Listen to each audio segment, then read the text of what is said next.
appreciate it. So yeah, we're extremely happy today to have a Frontier Condensed Matter Physics Seminar, a series that sponsored by Tomo, originally, and myself for many years. And this semester, I'm in charge. So today we're very, very happy to have Yong Baek Kim, and he's the absolute expert on quantum spin ice.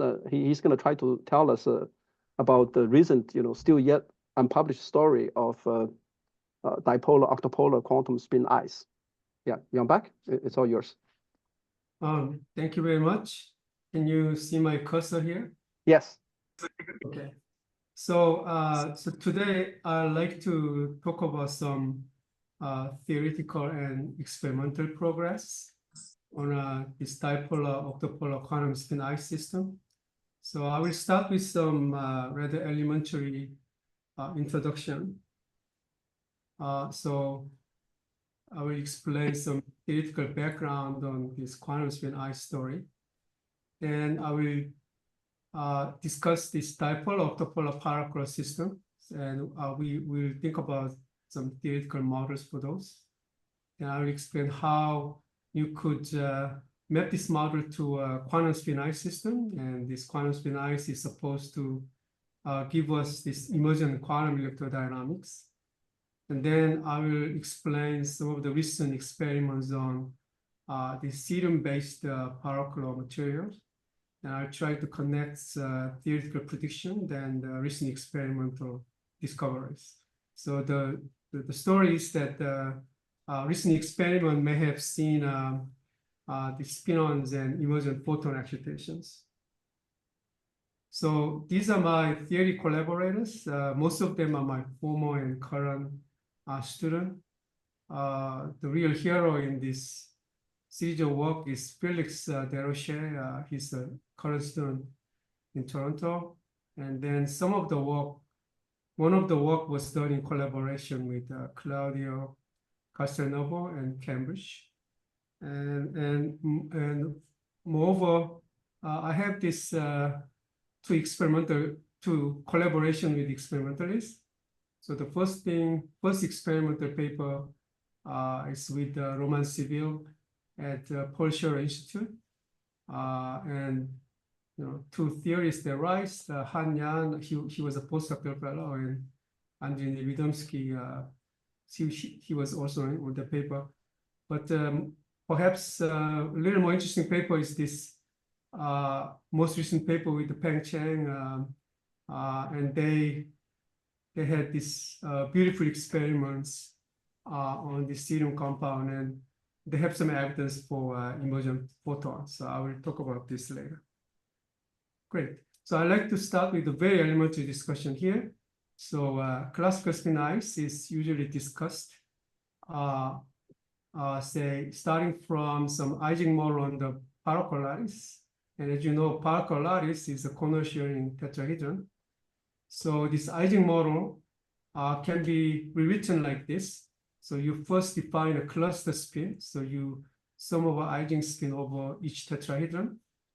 Then you just scale them and sum over all tetrahedron. So if you do so, then every site is counted twice. So you correct the mistake by multiplying a factor 2 here. And one can show that of the constant, this is basically the same model. So the ground state of this model is pretty clear. You want to minimize the energy. So you want to have a cluster spin to be 0 everywhere. So that forces us to consider only 2 in, 2 out configurations on the pyrochlore lattice. Then you immediately realize that even at the single tetrahedron level, we have like a 6 degenerate spin configuration. They all satisfy 2 in, 2 out configuration. And as you know, the name spin ice comes from the fact that the configuration of the water ice there's a 1-to-1 correspondence to a spin configuration.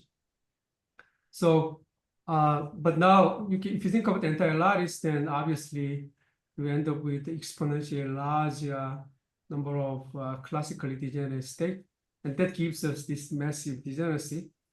Now, the quantum spin ice can be obtained by adding some transverse spin exchange interactions. So now you supply some quantum dynamics for the spin.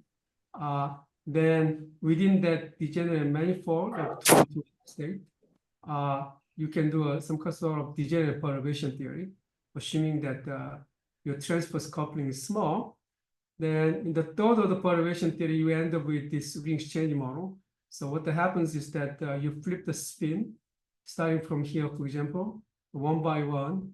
So 1, 2, 3, 4, 5, 6. Then you go back. So that's basically, basically you flip the spin around this six-sided loop. So that's basically the model. So effective Hamiltonian is ring exchange model in the degenerate manifold of twin 2-hour state. So this problem can be nicely mapped to some sort of quantum electrodynamics. But before I talk about this, I just want to point out that this ring exchange term essentially connects classically degenerate ground state manifold. So imagine that I start with some spin configuration here, and in every tetrahedron, a 2-out, 2-in configuration is satisfied. So if you think about this six-sided loop, for example, you see this red arrow spin. Then if you apply a ring exchange model here, then you basically flip the spin one by one, like that. Then notice that the new configuration I obtained is not exactly the same as the previous one, but this configuration also belongs to that degenerate manifold. So what happens is that if you keep applying this ring exchange interaction, then you keep generating a new spin configuration. And by doing so, you can essentially generate this exponentially large number of classical degenerate configuration. So in the end, the quantum ground state is what happens to quantum ground state is that this is basically some sort of massive superposition of classically degenerate state. So that is opposed to the ground state. And that's why this quantum ground state is a sort of quantum spin liquid. So that's where this quantum spin ice ground state comes about. So here, this is the famous mapping to a quantum electrodynamics. So what you do is consider your spin, say site R is a site of the pyrochlore lattice, but then you can think about say dual diamond lattice. So if you think about the center of each link of the diamond lattice, if you connect them, then you get a pyrochlore lattice. So instead of thinking about a pyrochlore lattice, you think about this dual diamond lattice. You place all the spin at the center of the link. Then you can define a link variable for diamond lattice system. And then essentially what you are doing is you're mapping the Z component of spin to an electric field, then spin raising operator to the e to the I some vector potential. The sign depends on whether you are starting from A sub lattice or B sub lattice of the diamond lattice, but those are details. What is important to realize is that the usual commutation relation between SG and S raising operator, the usual commutation relation between those operators becomes canonical commutation relation between vector potential and electric field. So as you know, here, if you regard electric field as a coordinate, then vector potential acts like a conjugate momentum. So in this way, for example, the ice rule condition, namely that the sum over all spin in each tetrahedron should be 0, basically can be rewritten in terms of like divergence of E. So it becomes a Gauss law. So if you require that all cluster spin is 0, then divergence of E should be 0. So you get a Gauss law. Now for the ring exchange term, if you apply this mapping, then you can just rewrite the ring exchange term using this representation. Then this combination is nothing but curl of A, the lattice version of curl of A. So you have an e to the I curl of A plus Hermitian conjugate. So this gives me a cosine curl of A over the hexagon. So the effective Hamiltonian becomes like this. So the ring exchange term comes here.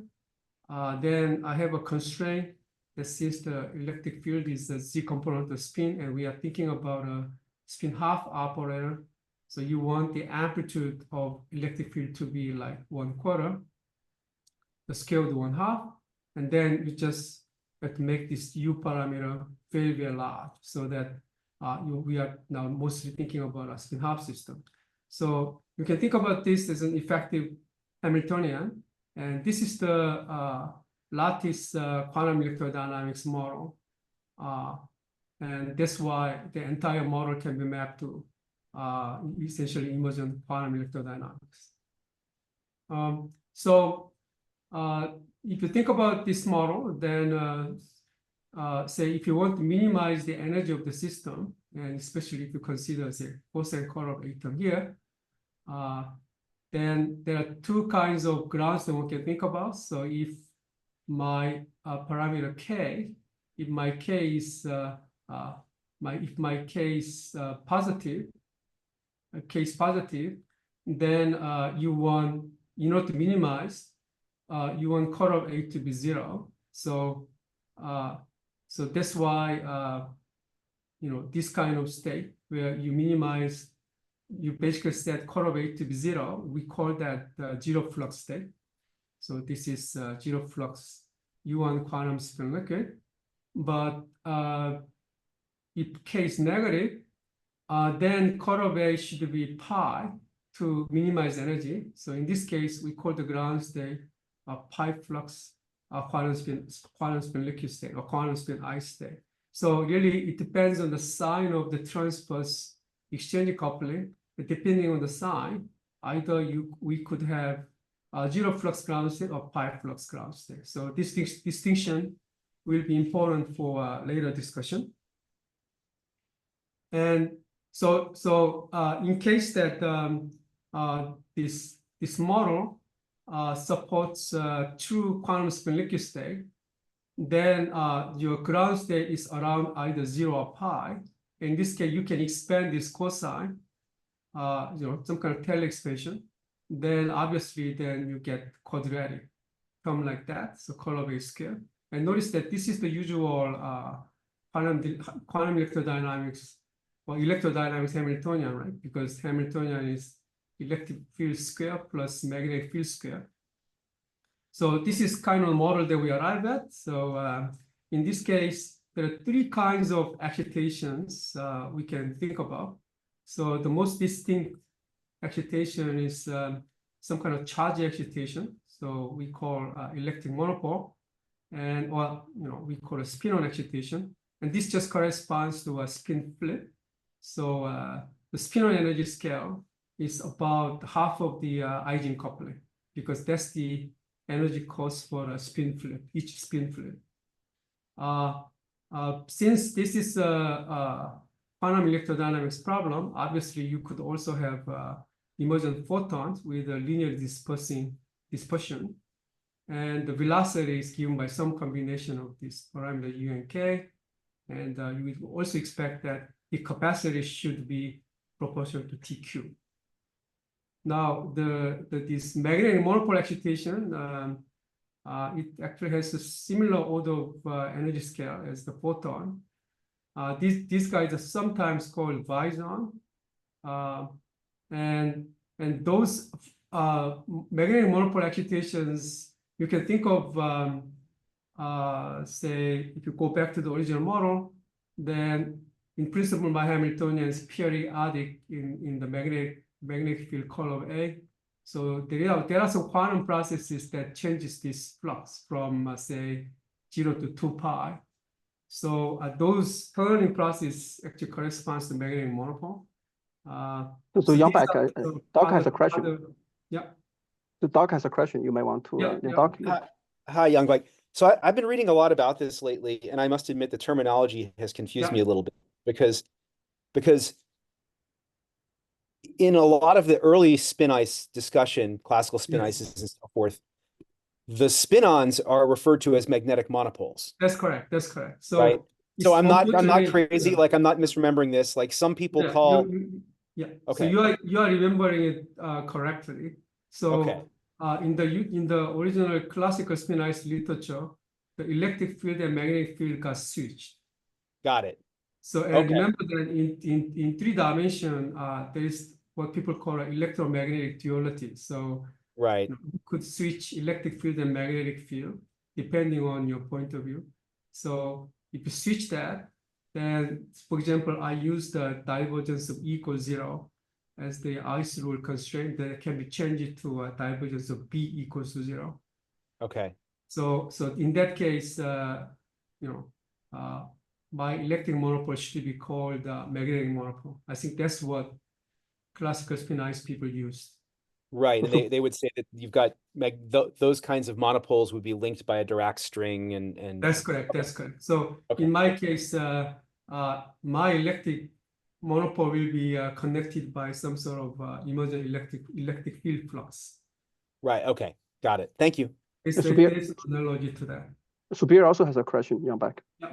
Yeah, so these monopoles and electric and magnetic monopole, they're both bosons, or it can depend, or you don't care, or they're fermions? So in the elementary discussion, both spinons and photons in this case are bosons. Okay. So is that something experiments can test? not at the moment, but yeah, Okay. but it's a good question. Yes, and yeah, and here these spinons are generally gapped because if spinons condense, since spinons are bosons, right? So if spinons condense, then you get a Higgs, so you get an ordered state at the end of the day. So in this case, all these bosonic spinons are actually gapped. Yeah. Okay. Okay. Yeah. Right. Okay. So just to support this idea of Dirac string kind of idea. So again, I'm just showing an example. Here is a 2 out. So green is out from the center. The blue is towards the center, right? So these are in, these are out. The next tetrahedron I have say 2 in, 2 out again. So the spin flip, if you flip the spin, the blue spin, then I get a say green spin. Now this tetrahedron becomes 3 out, 1 in, and this tetrahedron becomes 3 in, 1 out. And notice that when I do so, then I'm flipping this spin to that spin. So it's essentially this corresponds to spin 1 excitation. So spin flip, single spin flip is obviously spin 1 excitation. But now if you go to the entire lattice, then I can keep flipping the spin along some line, and I can separate this defect tetrahedron, that defect tetrahedron. So here I show 2 of them, and this defect tetrahedron is 3 out, 1 in. And this one is 1 out, 3 in. And so notice that I separated the spin 1 excitation to 2 kinds of defect tetrahedron. So in that sense, I end up with the two well separated spin half excitation, because the original one is spin 1, right? So, and these 2 guys represent spin half excitation, and this essentially corresponds to spinon anti-spinon pair. So that's one way to think about spinon anti-spinon excitation. It also tells you that the single spin flip based excitation basically corresponds to pairs of spinon and antispinon. The emergent photon, one way to think about emergent photon is the collective excitations that essentially connects all this degenerate configuration, especially the one that connects the spin configuration around this hexagonal loop. So all these processes, all this collective motion essentially corresponds to emergent photon. So that's one way to think about it. Okay, so where we can find all of this interesting phenomena.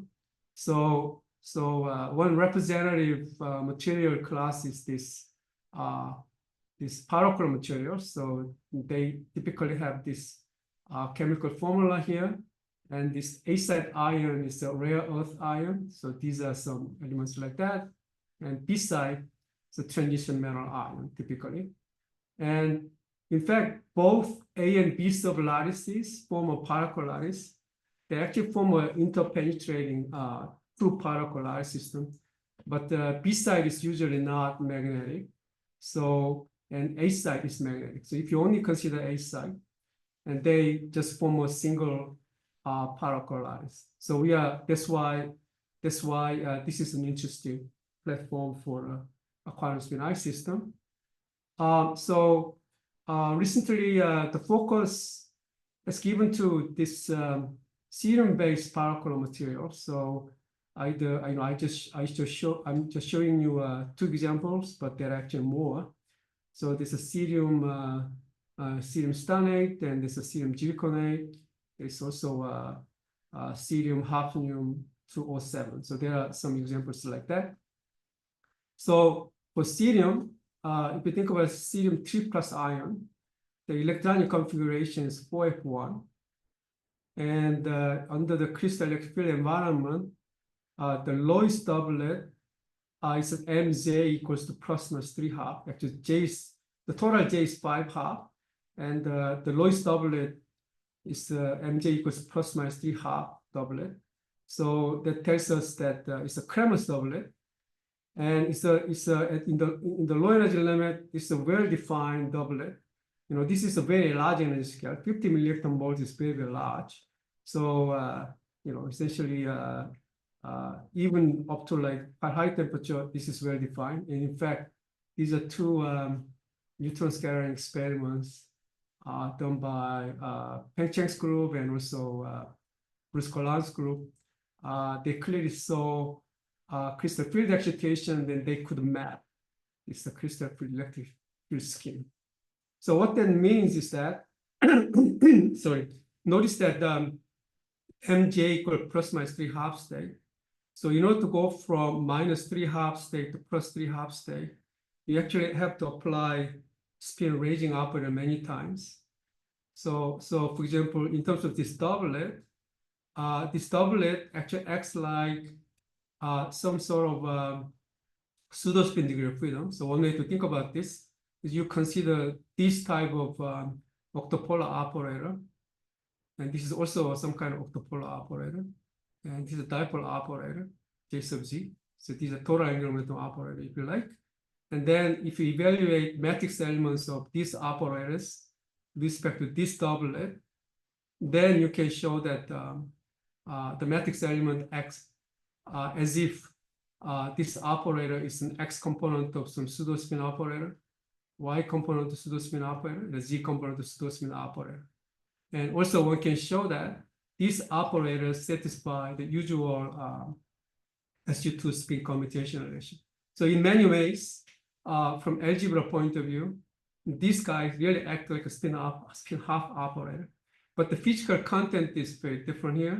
So this is obviously a dipolar operator. They transform like a dipole. And this one transform like an octopolar operator. This is clearly an octopolar combination.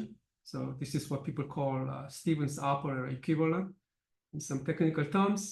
And this is an octopolar operator, but if you actually investigate transformation properties on the point group symmetry operation, then it turns out they transform like dipolar operator. So because of this, if you write down the most general Hamiltonian for this kind of system, the symmetry allowed Hamiltonian, then of course you have some Ising interaction between X component, Y component, Z component, but you also allow the mixing between tau X and tau Z because they essentially transform in the same way. So in group theory language, they also belong to the same reducible representation. So they allow a mixing. So Hamiltonian like that, microscopic Hamiltonian. Now, because of the fact that these tau X and tau Y has an octopolar character, they don't couple to the external magnetic field linearly. Actually, in principle, it can couple to QB of the magnetic field, but for small magnetic field, that's a very weak coupling. So the major coupling is through the dipolar degrees of freedom. So magnetic field preferentially coupled to this dipolar Z component. So you can also imagine that if I'm doing a neutron scattering experiment, the same, right? The neutron spin will mostly couple to this dipolar degrees of freedom. Okay, but it turns out you can do some simple unitary rotation here. So you rotate the spin operators to a little more convenient basis. So here I define Sx, Sy, Sz. So you do a rotation between X and Z component, and I define those guys. And then all this exchange coupling also changes like that. And you know that this rotation angle has something to do with this mixing term. Okay, so then notice that tau X is octopolar-like, but tau Z is dipolar-like. So entire object now behaves like a dipolar operator. This one remains to be octopolar. This one also mixes these two. So this one also acts like a dipolar operator. So in this language, X and Z components are like dipolar operator, like an ordinary spin, but the Y component acts like a magnetic octopolar operator. And so notice that because of this transformation, your magnetic field now can couple to both Z and the X component, because X and Z are now, they have a dipolar character. So this is essentially the model that we like to work with. And then we can, you know, make up some theory out of this model. And one thing, one useful thing to think about is to rewrite this model using this raising and lowering operator. So imagine that, say, my Y component is a dominant eigencoupling. So imagine Sy is the dominant eigencoupling. And then I can introduce this raising and lowering operators, this usual simple exercise. So this eigenterm, there are two possible transverse coupling. So this is the usual, the transverse exchange interaction, sorry. But because of the fact that this is a very strong spin-orbit coupled system, you also allow this double raising and double lowering operator like that. And the exchange coupling here, some, you know, positive and symmetric and anti-symmetric combination of those. So again, I start with some strong twin-to-out manifold classical degenerate state for the Y component. But then these two transverse coupling will be a perturbation to that Ising system. So that's basically the idea. You can think of different limits. So imagine that now X component is the dominant exchange interaction. Then X component will be the dominant Ising interaction. Then, you know, this is the X and X. And this raising lowering operator will be a combination of Y and Z. So it's like that. So you can think of various different Ising elements. Great, great. So now let's go back to this mapping from spin model to quantum electrodynamics. So what I mean by S parallel here is the dominant Ising interaction. So as I said before, so this is the usual commutation relation between spin operators, right? But if you make this mapping, then this commutation relation becomes basically canonical commutation relation between electric field and magnetic field. Sorry, magnetic vector potential. Here I introduced a bosonic spinon operator here, and the reason why I have to do this is physically like this, right? So again, I think about this twin-to-our configuration on the nearby tetrahedron. So they satisfy divergence of E equals 0 condition. Now, if I apply a spin raising operator here, then again, I change blue spin to a green spin. Then I immediately generate a two defect spin configuration, right? This way is a 3 out, 1 in. This way is a 3 in, 1 out. So this tetrahedron is a basically spinon. The other tetrahedron is the anti-spinon. So this representation essentially tells you that this is what we have to do. By the time you apply a raising operator, then you create a spinon at this side and anti-spinon at the other side. Here, R and R prime side represents the center of the tetrahedron. and that they form a dual diamond lattice. And this vector potential exponential factor represents this what people call some kind of Dirac string that connects these two deep vector triangle. So that's the meaning of this representation.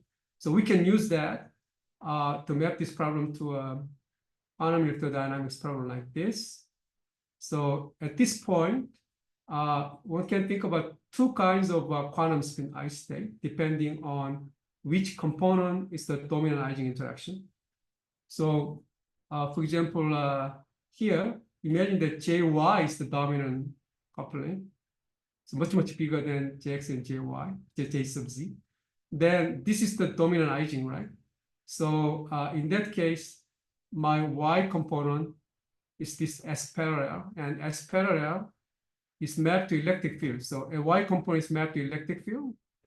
Then the raging operator combination of X and Z component that acts like spinon anti-spinon creation operator. So that way I can map this problem to like that. But then depending on, again, case positive or negative, I get zero flux or π-flux state. So these guys, I would call zero flux octupolar quantum spin ice. This is π-flux octupolar quantum spin ice. That's one possibility. But of course, this is not the only possibility. Another possibility is that, say, one of the dipolar component is dominating. So imagine that X component dominating. Then dipolar degree of freedom is dominant. Then X component must be mapped to electric field, and Y and G components mapped to creation of anti-spinon-spinon pair. So again, depending on the sign of K, either I can have zero flux state, the π-flux state. So this one I call zero flux dipolar quantum spin ice state. So I would call π-flux dipolar quantum spin ice state. So so it looks a little complicated, but the point is that depending on which coupling is more dominant, I'm distinguishing these two kinds of quantum spin ice state, and depending on the sign, I can have either zero flux or π-flux. So there are basically four kinds of quantum spin ice state one can possibly have. Then we have to find out which one of these guys may be realized in the real material. So in order to study this, so we can first look at phase diagram. So let me assume that, say, octupolar is the dominant coupling. So this is the dominant Ising degree of freedom. So I understand JY equals to 1, and this is the phase diagram. And for most of the, for this part of the phase diagram, they are actually ordered. In fact, in this case, the SX orders, here SG orders, and they represent some dipolar ordering. It's actually a all in, all out magnetic order. But important point is that here, this quadrant of the phase diagram can support quantum spin ice state. So if you just solve a classical model, what happens is that you can get this order state, but then in this square corner, you find that there's a large exponentially large classical degeneracy. So if you like, you end up with a classical spin market. But if you study quantum model, in this case, we use the exact diagonalization, you can see that there is actually a transition from this phase to the other phase. And one can show that this guy is actually a zero flux quantum spin ice. Sorry. And this one is a π-flux quantum spin ice state. In fact, so this is the more schematic phase diagram here. The same phase diagram. It's a more schematic. Previously, we studied, and also other people studied this line in the phase diagram. So there's a phase transition from XY ferromagnet to a zero flux quantum spin ice state. And there's a very rigorous theoretical calculation by quantum Monte Carlo. So we know that there is a transition, and this zero flux quantum spin ice state is stabilized. So this is well established. On the other hand, this side, the π-flux regime, there's a sign problem. So you cannot actually do a Monte Carlo. So there was no rigorous calculation. In fact, because of that, this is a rather unknown territory.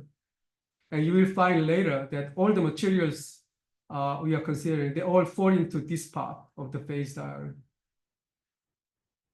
Okay, so notice that across this point, when you change those exchange coupling, again, I can go from zero flux state to a π-flux state. So you can have a phase transition like that. Great. So that was the phase diagram when octupolar Ising-Neutron film is dominant. You can have another phase diagram when dipolar part is dominant. So in this case, the labeling is very similar.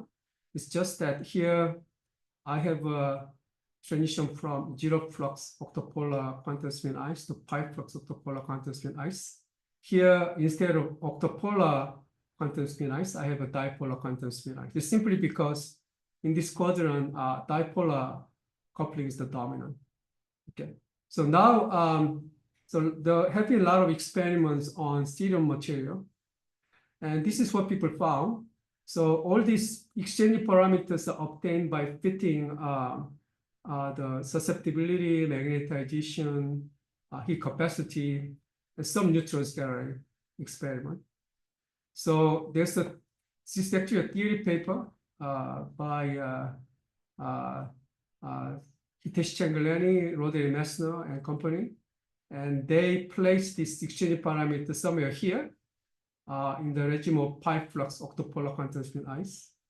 And then there's another series of papers by Bruce Golan's group. They place this material, this is actually cerium zirconate. They place this material very, very close to phase boundary between π-flux octupolar quantum spin ice and π-flux dipolar quantum spin ice. So they just couldn't distinguish whether material is here, material is there. Both parameters are basically equally possible. And then the mixing angle I talked about is very, very small. It's like smaller than, say, 0.1 pi, for example. So that's the parameters that they determine. Now the question here is, these exchange parameters obtained just by fitting thermodynamic data. So, can we say anything more interesting about this system, especially scattering signatures of this material? So, for example, if these are really the right or correct exchange parameters, then what will be the prediction for, say, neutron scattering? So in order to do this, we used what people call gauge mean field theory. The details are not that important. This is just the mapping that I already explained. You map the raging operator to this creation of spinon anti-spinon pair and the Ising component to electric field. We did some rigorous theory analysis. It's called projective symmetry group. And we show that when there is a timeless symmetry, there are only two kinds of quantum spin ice state, either zero flux or π-flux. So this analysis tells us that,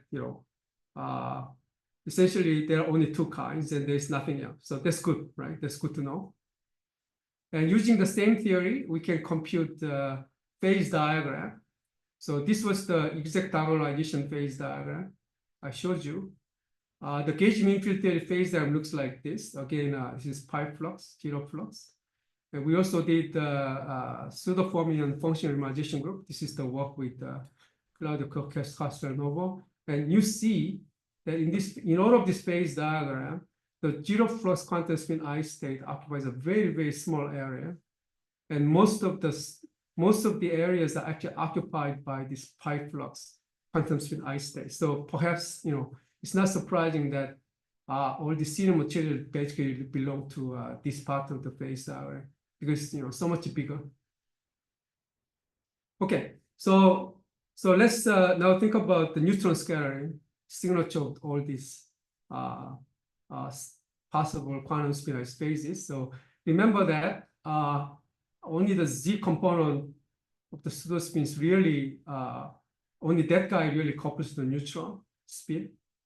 So when you're computing a scattering cross section, then really only the G component pseudo-spin correlator, only those guys will give you neutron scattering cross section. In terms of these rotated operators, you can have both Z component and X component.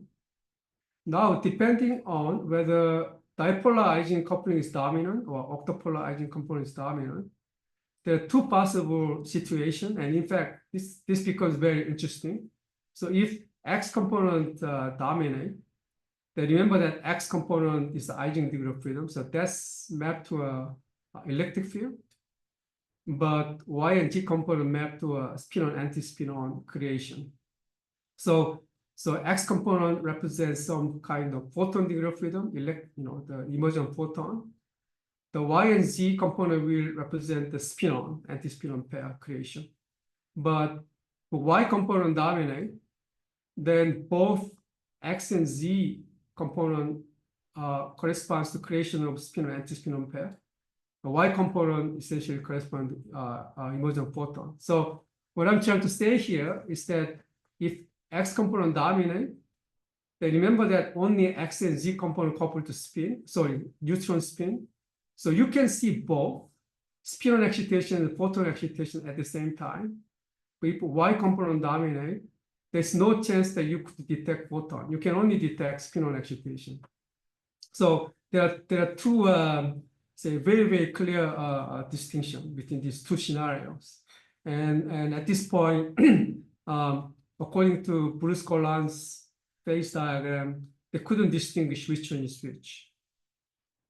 Okay, so the theory prediction will be like this. Okay, so if the octopolar degree of freedom is dominant, if we are here, then we'd expect that the neutron will only see a spinon excitation. So here's a schematic diagram of neutron signal from the spinon excitation. These are blue curves.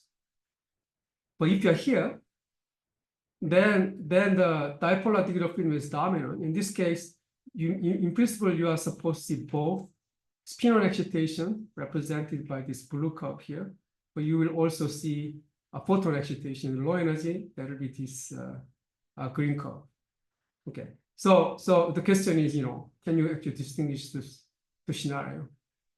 So before we talk about dynamical signatures, let's first think about static properties first. So equal time structure factor was measured by neutron scattering by various group, Peng Cheng's group, and also Bruce-Golan's group. So imagine that say octopolar degree of freedom is dominant Ising degree of freedom. Then, as I emphasized, we are supposed to see only a spinon excitation. And indeed, in Bruce-Golan's experiment, they claim that there is actually some kind of soft gap, some kind of gap to the elastic spectrum. So they don't see, basically they only see a spinon excitation. So under that assumption, using, say, gauge mean field theory, we can compute static structure factor, the scattering plane, Ce2Zr2O7. And notice that this is the result for zero flux state. This is the result for the π-flux state. These are gauge mean field theory results. This is the exact diagonalization. And compared to the experimental data, this is the unpolarized equal time structure factor. And notice that clearly the π-flux results this resembles the experimental data much more strongly compared to zero flux state. So this is actually one strong evidence that what they have may be the π-flux quantum spin I state, taking into account the assumption that these excitations are mostly spinon excitations. One can also look at the polarized scattering results, the same. So this is the Bruce-Golan's results for polarized scattering with the neutron spin polarized along the G direction. It's a spin flip scattering, non-spin flip scattering. And notice that definitely there are resemblance between theory prediction and experimental data. So these are some steric structure, so equal time structure factor. So more interesting thing is the dynamical spin structure factor. So we computed the spinon dispersion for zero flux and π-flux state. And this is spinon dispersion. Then the corresponding dynamical spin structure factor looks like this. So for the zero flux state, basically this represents the bottom of the spinon antispinon continuum. It's the upper edge. But the intensity is mostly concentrated on a single band like spectrum like this. But for the π-flux state, one can show that the three separate bands kind of excitation. So here, low energy, middle energy, and high energy spectrum. So there are three narrow bands, the π-flux quantum spin I state. So now, sorry. Now, this is the inelastic spectrum. So just to emphasize that this result is actually quite reliable. So this is the dynamical spin structure factor of the zero flux state using gauge mean field theory. This is rigorous quantum Monte Carlo results from Jiang Meng's group at the University of Hong Kong. It was done many years ago. And notice that the gauge mean field theory result essentially, almost the same as the quantum Monte Carlo result. So this tells us that this gauge mean field theory result is quite reliable because quantum Monte Carlo result is basically exact. So then, if you do momentum average dynamical spin structure factor, the zero flux state only shows a single band of excitation energy like this. So you have a single peak. But for the π-flux, you should see three distinct peaks like this. The third peak is very weak, but at least there should be a well-defined distinct peak like that.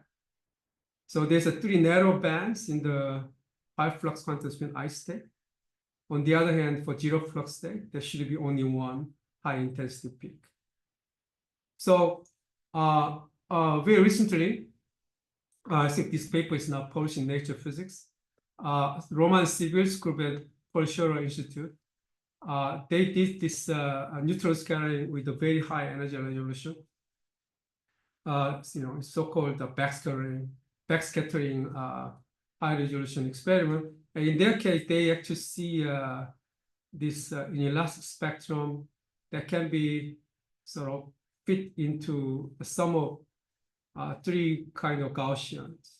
And we tried to fit this with the gauge mean field theory result with some exchange parameters. So then indeed, you could sort of fit that with three kind of peaks.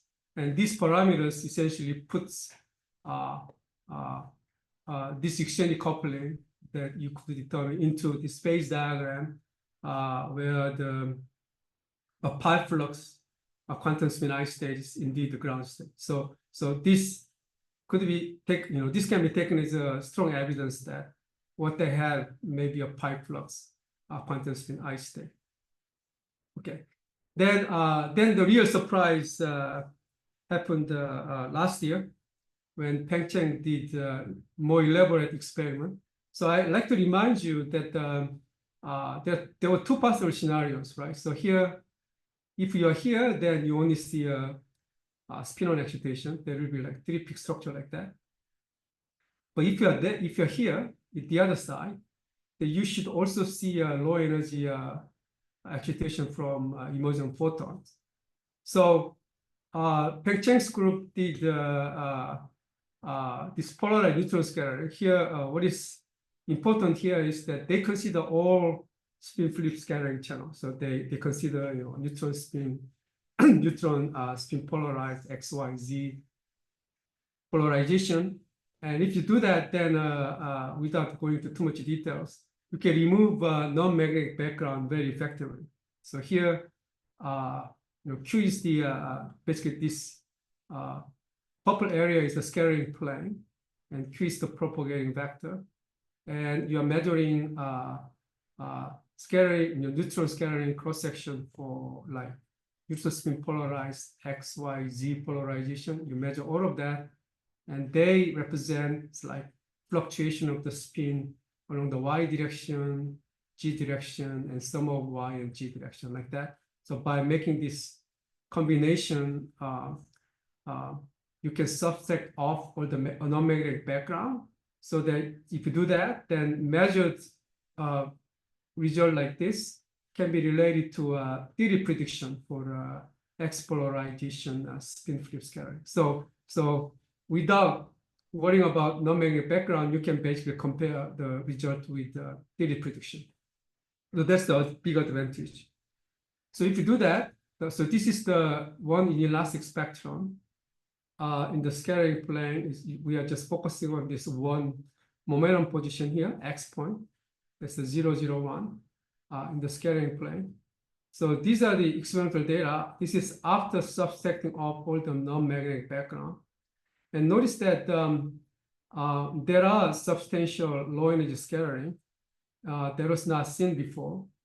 And if you fit this to the theory, so remember that I had 3 distinct peaks from the,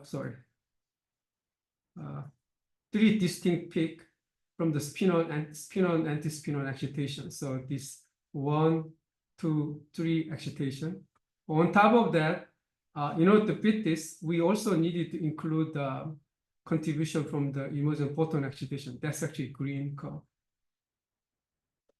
Without this, we couldn't really explain the inelastic spectrum only in terms of spinon excitation. And so we tested this for 3 different momentum positions in the brilliant zone, and the same, all of the spectrum is better fitted with the inclusion of the emergent photon excitation in addition to spinon excitation.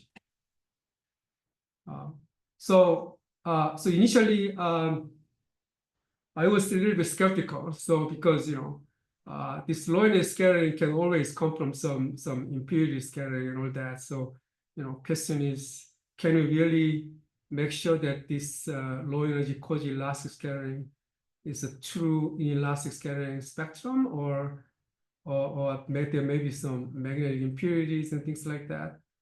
So one thing we tried was to look at all the scattering cross-section with a different polarization at, say, 1, 2, 3, 4, 5 different locations in the scattering plane.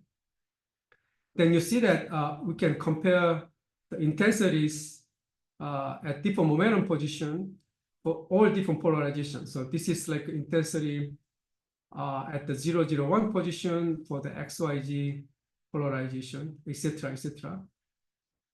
Yeah. So then you can compute all that using theory. So this is the plot of say scattering in terms of like fluctuation of the Z component spin minus fluctuation of Y component spin. So this guy at 5 different momentum position has some dependence, right? So for example, this red triangle is the prediction from theory. This black square is the data from experiment. And you see that, for example, at this momentum location, the mz minus my is supposed to be 0 according to theory. And this for these 2 points, this should be largest, and this will be smaller than this momentum position. So all of that, this trend seems to be consistent with the theory. So this somehow convinced me that if it's really just due to impurities, then it will be very hard to explain this momentum dependence of the polarization dependence of scattering cross section. Okay, so finally, okay, so just to for the theorists in the audience, the model, in order to model the photons, we use this lattice version of the quantum electrodynamics Hamiltonian. And according to some previous exact diagonalization results, one can relate these parameters to velocity of the photon. So the experimental data was fit actually with this much velocity of photon, and the mixing angle theta we determined was about 0.12 pi. And if you remember, Bruce Golan's bound on theta was about 0.1 pi. So this result is actually quite consistent with his results too. And finally, some very interesting heat capacity data came from Silke Pashan's group at Vienna. And so previously, heat capacity was measured down to like 0.1 Kelvin here. So these open symbols are the previous heat capacity data. And the new data is here. This black circles, field circles, those are the new data. And these data points can be fit to like roughly like T cube kind of behavior. I think the exact exponent is like 3.15 or something like that. That's probably the best fit. But nonetheless, you know, even though this dynamic range is rather small, they have like 18 data points between these two temperature and this one. We could fit that with a T cube, and then we determine the photon velocity. And this photon velocity is not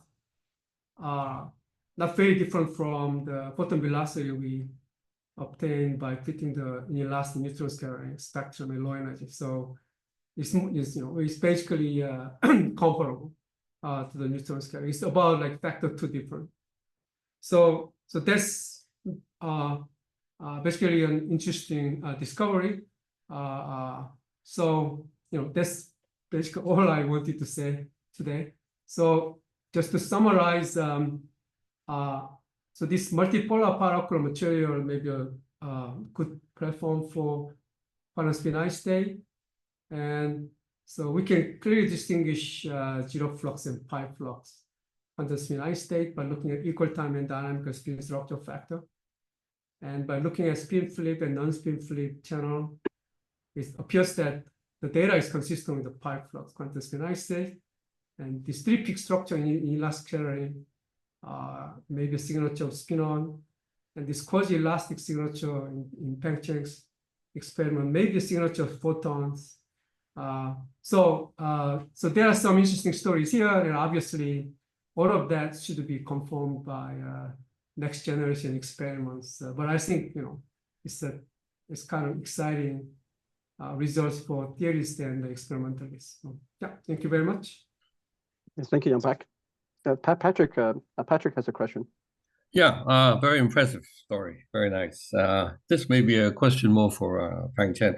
Is there a chance of seeing the dispersion by going halfway to the zone boundary, for example?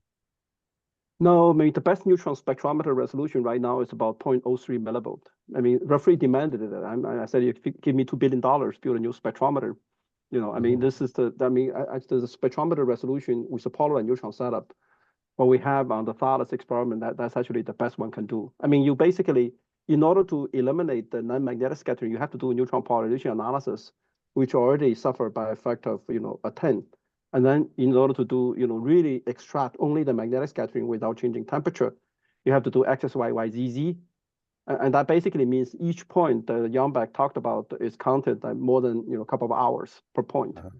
So realistically, you know, this is sort of and the only way we can really determine the dispersion, you know, from a spectroscopy perspective is to use sort of a heat capacity type of measurement. I mean, the T cube temperature dependence of the heat capacity basically, you know, shown conclusively that some sort of excitation that has to be linear give rise to the heat capacity. And since photons are, you know, phonons are out of the question at the, you know, 30, 20 milli-K, so it has to be magnetic excitation that has a, you know, linear-like dispersion. Okay, very good. Thank you. Yeah, thank you, Patrick. Yeah. Doc, you have a question? This is a very elementary question, and it may be more appropriate for an experimentalist, Peng Chen, than for Yong Baek. But when I think about the actual coupling of the neutrons to the to the spin degrees of freedom. So if flipping a spin in this material, you know, it's an effective spin 1/2, but the actual magnetic quantum number is 3/2, right? It's your doublet is plus or minus 3/2. So is there, you know, I guess what I'm trying to ask is should I think that the coupling of an individual neutron scattering event, it should be pretty inefficient because you can't really, all you can really do is transfer, you know, one h bar worth of angular momentum to the system when it comes in and scatters, or am I thinking about this the wrong way? Well, any magnetic scattering is basically sort of a bosonic scattering, right? So neutron spin has to be flipped. So you basically, Right. you know, you have to flip a neutron scattering by 1. If it's a spinon excitation, you know, you basically have to flip 2 of them in order to make up neutron excitation to be sort of a 1, right? Right, but I guess the thing I was wondering about was that it's not like this is really flipping a spin 1/2 thing. This is flipping something that's got a larger J than 1/2, right? Yeah. So in fact, that's the reason why the pseudo spin is described by octupolar operator, because in order to go from minus 3/2 to 3/2, you have to apply J operator 3 times. Right, right. So that's why it's a JQ. That's why it's an octupolar operator. Right, okay. So in that degree of freedom, in a way, it's already taken into account the fact that we actually have to go all the way from minus 3/2 to 3/2 MJ state. Right. I guess I'm just thinking about maybe I can ask Penching about this offline. I was just thinking about the efficiency with which if I send in a neutron and it flips, right? What kind of excitations am I allowed to produce given that truly flipping one of the local degrees of freedom in one of these tetrahedra really requires applying the J operator 3 times, right? Yeah, so there's a one process that actually go from directed to minus 3/2 to 3/2. So that's basically the degree of freedom that mostly coupled to neutron. That's tau Z that I was talking about. Okay. Okay. So the process you talked about is in the other component, tau X and tau Y. So that's why neutron have a hard time coupling to this degree of freedom, exactly because of the reasons that you mentioned. Okay. Yeah, neutron does not couple Your to intuition is correct. octuple scattering at all. Yeah. Right. Okay. Yeah, so All your right. intuition is definitely correct. Yes. Okay. I'll think about it some more. Thank you. Any other question for Yong Baek? I mean, it's a fabulous talk. I actually learned quite a bit, you know, because I didn't know all of these sort of theoretical background and so on and so forth. Yeah. So Yong Baek, I mean, I guess, I mean, so what's next? I mean, assuming this is really sort of the photon scattering, I mean, what would you sort of theoretically predict that one should sort of? Yeah. One interesting thing is the magnetic field response to. You know, so according to some theory work, including ours, the response to magnetic field along different field orientation is actually quite different. So I see. So would that further support the photon story, or would it not? Yeah. So you know, above some critical field, this quantum spin ice is supposed to be destroyed. I see. And the critical field for different field orientation is actually can be quite different. So that could be one potential confirmation that we are really dealing with the quantum spin ice state, not just some incoherent state. I see. Yeah, that's extremely interesting. I mean, yeah, we're looking forward to try to test your ideas. Yeah. Okay. Any other question potentially for Yong Baek?